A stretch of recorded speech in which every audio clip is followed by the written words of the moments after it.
नमस्कार. दोन्ही हातात लाडूच्या मागील भागासाठी चॅनलला भेट द्या.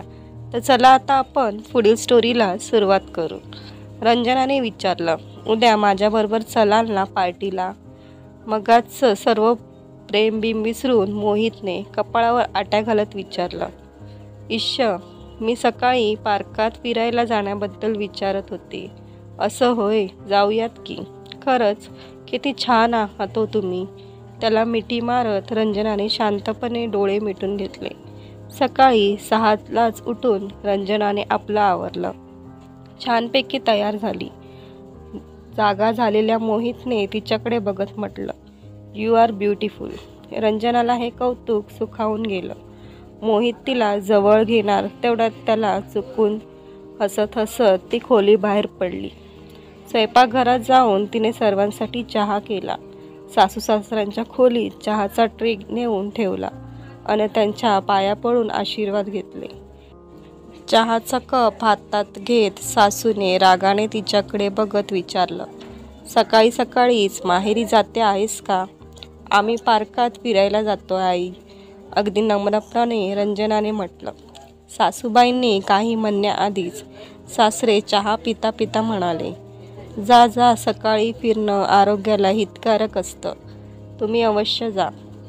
जाऊन आई. कुठलंही काम करण्यापूर्वी माझी परवानगी घेणं कधी सुरू केलं सुनबाई? आपला राग व्यक्त करण्याची संधी सासूबाईंनी सोडली नाही. आई, तुम्ही माझ्यावर अशा रागवत जाऊ नका ना. आम्ही लवकरच येतो. म्हणत लाडक्या लेकीने आईच्या गळ्यात पडावं तशी ती सासूच्या गळ्यात पडली आणि त्यांना काही समजण्यापूर्वीच त्यांच्या गालाचा हलकेच मुक्का घेऊन प्रसन्न वंदनाने खोलीबाहेर पडली. बावचळलेल्या सासूला बोलणं सुचेना. सासरे मात्र खळखळून हसले. मोहित आणि ती पार्कात पोहोचली तेव्हा तिथे त्यांच्या परिचयाचे अनेक लोक वॉकसाठी आले होते. वॉक घेऊन ती दोघं तिथल्या प्रसिद्ध हलवायाच्या दुकानात गेली. दोघांनी फेमस आली कचोरी आणि जिलेबी खाल्ली. घरच्या लोकांसाठी बांधून बरोबर घेतली. 8 वाजता ती घरी पोहोचली आणि बरोबर आणलेल्या वस्तू ब्रेकफास्ट टेबलवर मांडून सर्वांना खायला बोलवलं. इतकं चविष्ट आणि रोजच्यापेक्षा वेगळा नाश्ता बघूनही सासू व नंदेची कळी खुलली नाही. दोघीही रंजनाशी बोलतच नव्हत्या.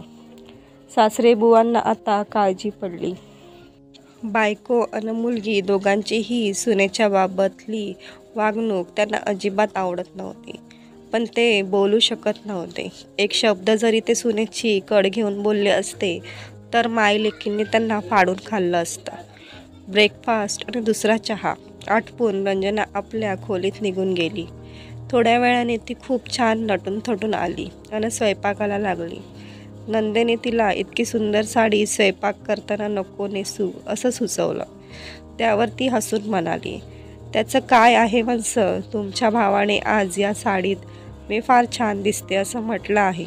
त्यामुळे आता ही साडी आणि हा सगळा साजशृंगार मी रात्रीच उतरवणार आहे. अगं पण इतक्या महाग साडीवर डाग पडतील, ती भिजेल, चुरगळेल याची भीती किंवा काळजी नाही वाटत तुला?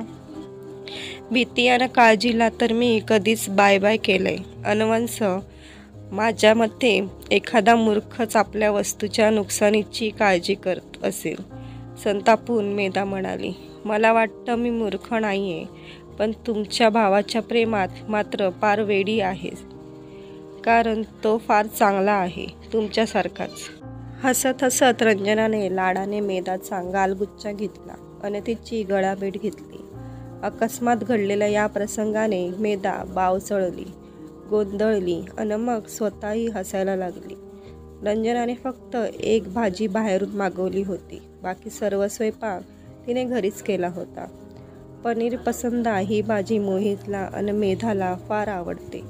त्यासाठी तिने मुद्दाम ती बाहेरून मागवली होती. जेवायला सर्व मंडळी टेबलापाशी आली तेव्हा आवडता मेन्यू बघून मेधाची कळी खुलली. मात्र सासूबाईंनी राग बोलून दाखवलाच. हल्लीच्या मुलींना ना उठसूट पैसे खर्च करायला सोस आहे. पुढे येणारा काळ कसा असेल सांगता येत नाही. त्यासाठीच आधीपासून बचत करून पैसा शिल्लक टाकावा लागतो. जे लोक पैसा वाचवत नाहीत त्यांना पुढे पश्चाताप करावा लागतो. रंजनाने वाढता वाढता हसून म्हटलं, खरंच आई, तुमचं म्हणणं अगदी बरोबर आहे. त्यानंतर जेवण मजेत झाली. सासूच्या रागाकडे साफ दुर्लक्ष करत त्यांच्या प्रत्येक गोष्टीला रंजना हसून प्रतिसाद देत होती. त्या दिवशी गिफ्ट म्हणून मोहितला शर्ट आणि रंजनाला साडी मिळाली. त्यांनीही मेधाला तिचा आवडता सेंट, आईंना साडी आणि बाबांना स्वेटर दिला.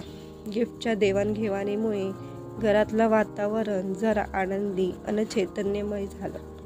सगळ्यांनाच ठाऊक होतं, रात्री 8 वाजता सागर रत्नमध्ये पार्टी आहे.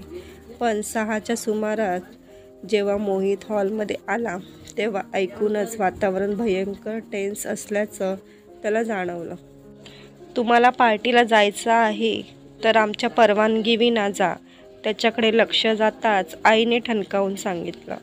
आज खरं म्हणजे आपण सगळे मिळून कुठे फिरायला किंवा सिनेमाला गेलो असतो तर चांगलं झालं असतं, मेधाने फुनफुनत केली. रंजना पार्टीला जायचं नाही म्हणते. मोहितच्या या बोलण्यावर ते तिघंही दचकली. सुनबाई पार्टीला का जाणार नाही म्हणते, काळजीच्या सुरात बाबांनी विचारलं. तिचं म्हणणं आहे तुम्ही तिघं पार्टीला आला नाहीत तर तीही पार्टीला जाणार नाही. अरे वा, नाटक करायला छान येतंय सुनेला, वाईट तोंड करत सासूबाई वदल्या. मोहित डोळे मिटून सोफ्यावर गप्प बसून होता. त्या तिघांचेच वाद सुरू होते. शेवटी बाबांनी अल्टिमेटम दिलं, आपल्या सुनबाईचा असा अपमान करण्याचा काहीच हक्क नाही आहे. तर मित्रांनो, पुढील भाग लवकरच येईल आणि जर तुम्हाला स्टोरी आवडत असेल तर चॅनलला लाईक करा आणि सबस्क्राईब करा.